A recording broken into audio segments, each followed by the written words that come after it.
Kimspiracy. Welcome to the final Kimspiracy for 2019. The title of today's is Cain and Abel. Today the world is on fire, but the unrest and discontent should take no one by surprise. We were warned in Genesis chapter 4 when Cain murdered his younger brother Abel, the son of his mother, whom he should have loved and protected.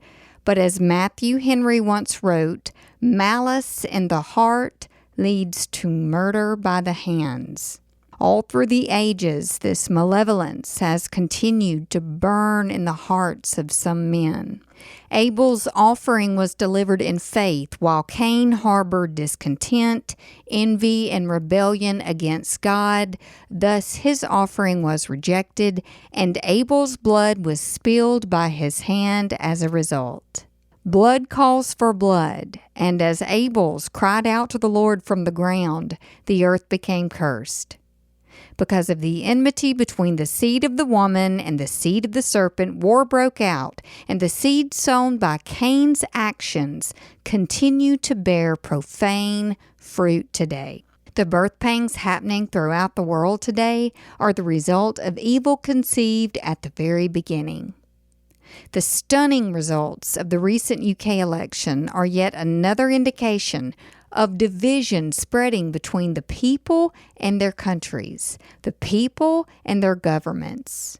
Within hours of Boris Johnson being elected as Prime Minister, Antifa-organized protest erupted in the streets, despite Johnson's party having 10 times the effective power of votes for the anti-Brexit party, also known as the Labour Party.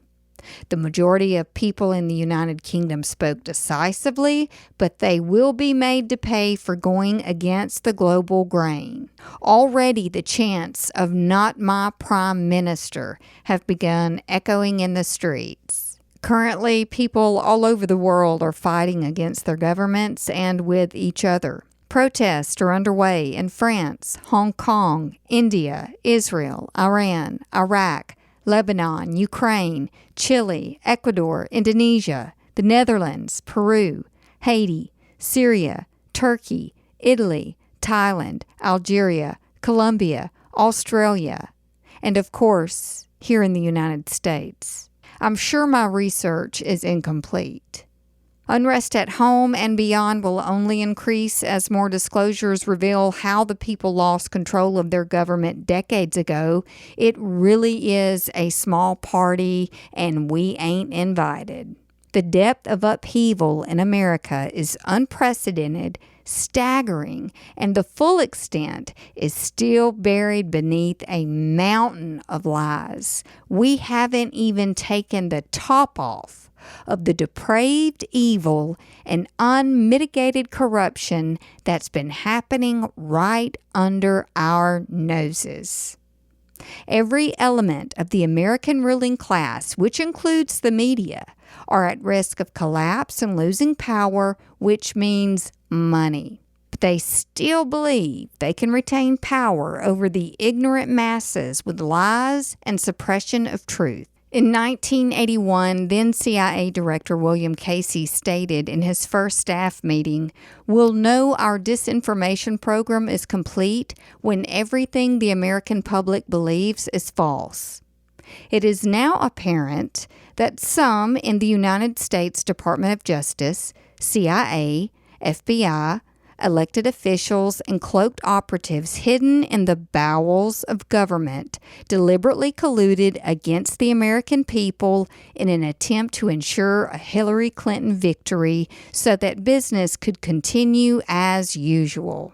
We would be as foolish children to limit our focus on the shampeachment inquiry hearings like they're hoping we'll do.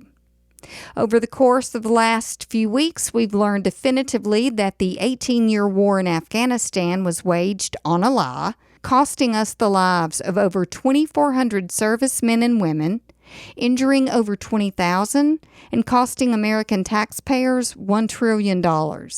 I'm sure it is only a coincidence that when our troops took over the poppy fields in Afghanistan, the opioid crisis, courtesy of an American pharmaceutical company, shortly began thereafter.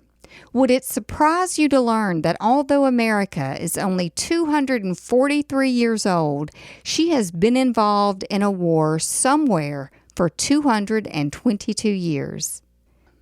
In a recently leaked 49-page document, billionaire globalist and traitor to his own people George Soros, working with Media Matters, promises the majority of Trump supporters will be eliminated from social media before the 2020 election by exerting his influence, i.e. money, to strong-arm big tech into censoring and purging pro-Trump journalists, citizens, and outlets ahead of the 2020 election. If Cain's descendants are successful, the death of the First Amendment will be complete, and their efforts will be mobilized to eradicate the Second, which is already in the crosshairs now. The citizens of Virginia are fighting against their Democratic governor, who wears blackface and poses with the Klan in his yearbook, in addition to approving the murder of babies who managed to survive an abortion, to retain possession of their weapons. Though the media has largely been silent on the issue, thousands of citizens have lined up at town halls all across the state to push back. So a compromise was offered to establish a gun registry. How kind of them. While the governor continues to work stealthily behind the scenes to create a system that shuts down the internet, cell phones, communications, and even fax machines if he decides to mobilize the National Guard to confiscate citizens' guns. Virginia has also preemptively introduced a bill that will terminate the employment of any public safety officer who refuses to enforce gun control. Virginia is a test state, so rest assured any successes will be quickly adopted by other states. The last attempt to disarm the people in America occurred on April 19, 1775, and was declared an act of war. And so yet again, history threatens to repeat itself. In the newest WikiLeaks exposure, documents reveal the 2018 Syria chemical weapons attack was a lie. But now we must live with the fact that our government, in our names, launched Tomahawk missiles at a sovereign country for no reason. There's also a war on Americans' health. The inventors of insulin sold the patent for $1. A vial costs $6 to manufacture, yet drug makers sell it for as much as $300 in the United States.